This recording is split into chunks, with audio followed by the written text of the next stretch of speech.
Hey, welcome back to the channel.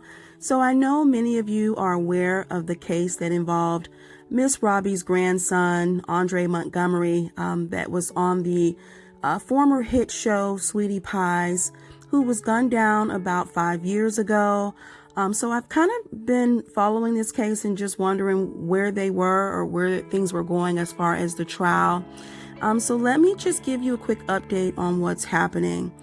So regarding the case against James Timothy Norman, Terica Ellis, Raleigh Yonman, and Tre'vell Anthony, of course, all are accused in the death of Andre Montgomery.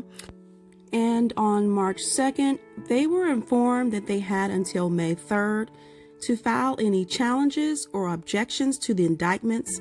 And in turn, the government would have until May 17th to respond, which would be 2 weeks from today. Also, additionally, the defendants will have until July 2nd to file any criminal pretrial motions or notices of intent not to file any pretrial motions. And then at that time, the government would have until July 16th to respond.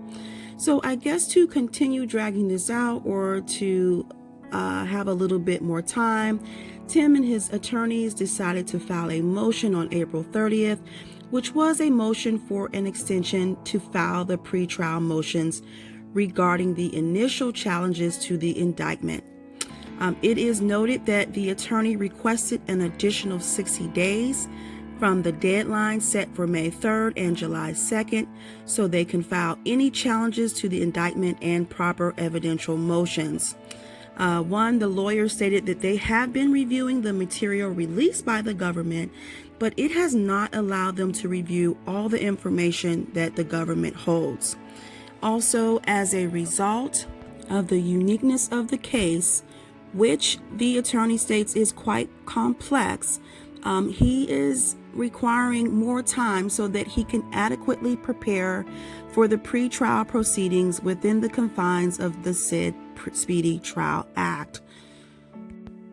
So you guys, if you have followed this case, I'm just curious as to what your thoughts are and how do you think this case will pan out? Do you think that Tim will be found guilty? Do you think the other defendants will also be found guilty? It does seem that they do have quite a bit of substantial evidence, but we just never know how these things will end up in the very end. So do me a favor, let me know what you think about all of this in the comments below. Let's just talk about it. And guys, as always, I thank you so much for listening and watching. And so until we meet again, I will see you in the next video.